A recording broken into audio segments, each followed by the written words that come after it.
অধিকার হরণ করতে চায়, কেড়ে নিতে চায়। জনগণের রায়কে অবলীলায় অগ্রাহ্য অপমান অস্বীকার করার নামই হচ্ছে ফ্যাসিবাদের সূচনা। আমি শুধু জ্ঞানী, আমি শুধু চালাক, আর বাকি সমস্ত লোক হবে, এটা যেন কেউ চিন্তা না করে। আমরা চাই দুর্নীতি দমন কমিশন স্বাধীন, আমরা চাই মানবাধিকার কমিশন স্বাধীন। আমরা এই চারটা জায়গায় আর কোনো পরাধীনতা দেখতে চাই না। আপনারা দেখবেন যে আপনাদের জন্য, আপনাদের অধিকারের জন্য আমরা লড়াই করছি।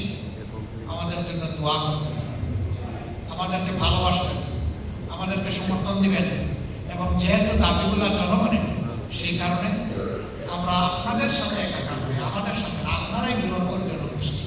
বেগম খালেদা জিয়া নিজেই বলেছেন, জনগণের সরকার প্রতিষ্ঠিত হলে এই সংবিধানকে ছুঁড়ে ফেলে দেওয়া হবে।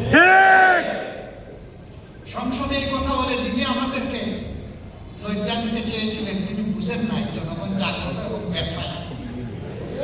তিনি নিজেও কিন্তু এই কথাটা বলেছেন, আমরা তো বলিনি। এগুলা দিয়ে জনগণকে বিভ্রান্ত করা যাবে না। আমরা কথা বলি দায় এবং দরদ নিয়ে, আমরা কথা বলি দেশপ্রেম নিয়ে।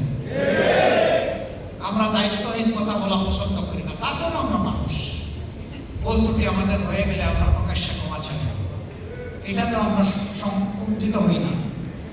সরকার যদি আবারও জনগণের রায়কে খুন করতে চায়, জনগণের অধিকার হরণ করতে চায়, কেড়ে নিতে চায় এবং দুঃশাসন চালাতে চায়, অতীতে যেমন কষ্ট করে লড়াই করে গিয়েছি এবং তার একটা পরিণতি এবং ফল আমরা পেয়েছি, আগামীতেও এই লড়াই আবার নতুন করে শুরু হয়ে যাবে। ফ্যাসিবাদ একটা রোগ, নির্দিষ্ট রোগী মারা গেলেও ফ্যাসিবাদ মারা গেছে এটা বলতে পারবেন না। এটা একজন থেকে আরেকজনে সংক্রমিত হয় এবং সেই সংক্রমণ ইতিমধ্যে আমরা লক্ষ্য করছি।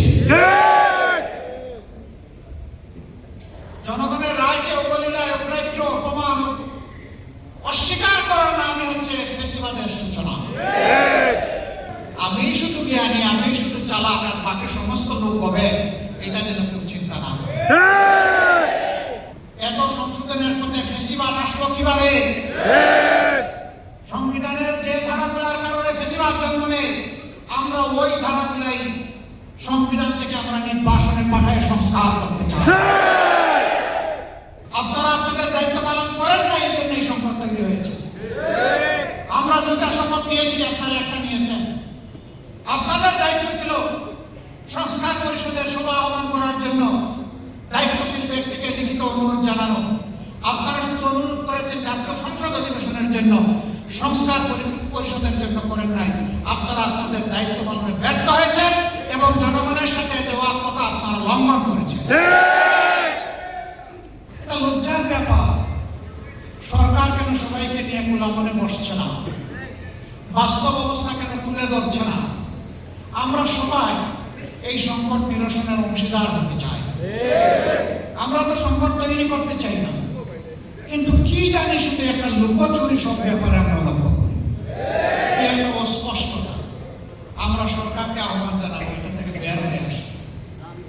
আপনারাই বলছেন সবাই মিলে বাংলাদেশ, সবার আগে বাংলাদেশ, মিলে ঝিলে বাংলাদেশ।